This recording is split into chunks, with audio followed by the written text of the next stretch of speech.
Lunes 2 de septiembre de 2013. Asunto: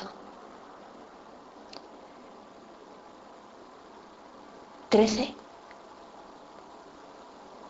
en el ciclo alternativo, 6 en el ciclo biológico. Inédito.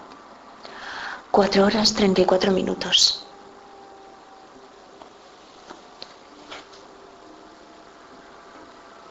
En la teoría de la información, un resultado seguro tiene información cero.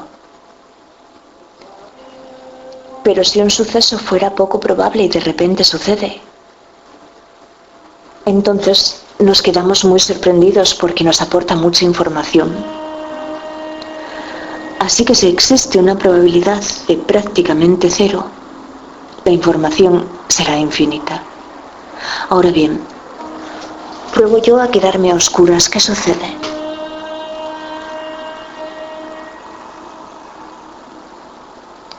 La tesis doctoral de H.A. Lorentz se había orientado hacia la reflexión y la refracción de la luz. Y en 1902, junto con Peter Simon, que había efectuado las verificaciones experimentales de Lorentz sobre la estructura atómica, demostrando los cambios que producen los efectos de un campo magnético fuerte sobre las oscilaciones de las longitudes de onda de la luz, será premio Nobel. El primero de nuestra reunión de genios que habíamos pensado en conocer. De los 17 premios Nobel de aquel Congreso Solvay de 1927. En 1904, Einstein conseguirá un trabajo permanente en la oficina de patentes, finalizando poco después su doctorado, presentando su tesis, una nueva determinación de las dimensiones moleculares, que ocupaba un total de 17 folios y cuya idea aparentemente surgió de una conversación mantenida con Michel Besso mientras tomaban una taza de té, y cuando al azucarar Einstein el suyo le preguntó a Besso: ¿crees que el cálculo de las moléculas de azúcar podría ser una buena tesis de doctorado? Que ahora creo comprender algo mejor. No sé si la paradoja o la ironía del terrón de azúcar, la dimensión de la materia de la que está hecha toda la humanidad y que nos describía la autora de Quantic Love. Pero en la entropía de Shannon, que fue el iniciador de la teoría de la información y que coincide en algunos casos particulares con la entropía física, lo que se mide es la incertidumbre de una fuente de información. Así que no fui capaz de localizar esa escala capacitada para medir el nivel de una equivocación, pero a cambio, ahora me encuentro con este concepto. Y la entropía física es anterior en un siglo, cuando Rudolf Clausius le dé nombre en 1850, que vendrá a significar evolución o transformación, y que, según Javier de Bizarre, es la responsable de que existan el pasado, el presente y el futuro, además del sentido, que es el por qué las cosas ocurren en una sola dirección, o porque solo si ocurren en una sola dirección alcanzaremos a tener dos piruvatos al final de la glucólisis, habiéndose generado en el proceso más ATP del que se invierte y también dos moléculas de NAD.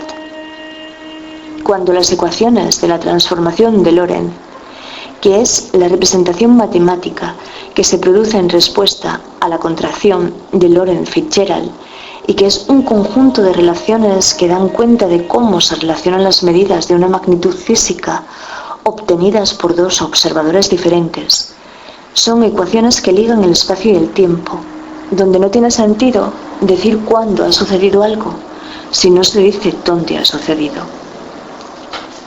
Entonces Lorentz no solo era el especialista mundial de la teoría electromagnética de Maxwell, sino que además dará una explicación tangible al fenómeno de la contracción, pensando que tenía que ser una propiedad del electrón, cuya existencia acaba de ser confirmada en Inglaterra. aunque como nos explicaron en el colegio, electrón, en Grecia, designaba al ámbar, al que cuando se frotaba con un paño seco producía lo que hoy reconocemos como electricidad estática, y que es el experimento que habremos hecho todos en clase, de atraer pequeños trozos de papel. Y lo que Lorentz pensaba es que una posibilidad fuese que el electrón se contrajera en la dirección del movimiento. Y su teoría de 1904, la teoría del electrón, contiene las ecuaciones fundamentales de la relatividad. Y Lorentz era una persona muy admirada por Albert Einstein, pero la pregunta que nos hacen otros es la siguiente: ¿cómo pueden dos personas situadas en distintos lugares estar en el centro de la misma esfera? Y yo lo que te digo a ti concretamente es que nuestras esferas, entre comillas fenomenológicas, en nuestras esferas, como poco, existirá esto vinculado a ellas. Y el que solo las mire, sin prestarles atención, no verá nada en ello ni entenderá nada, pero el que experimente curiosidad podrá progresar con nosotros si lo desea. Y de Claude E. Shannon, yo tomé nota de otros dos aspectos que él propone, siempre orientándose hacia el campo de las telecomunicaciones. A uno yo no le daré importancia, que es al número de Shannon, y que se relaciona con las probabilidades en el juego de ajedrez, o lo que llaman su árbol, pero sí me gustaría mencionar a la libreta de un solo uso, porque si la clave es verdaderamente aleatoria, nunca se reutiliza. Y yo creo que tú puedes intuir lo que eso significa.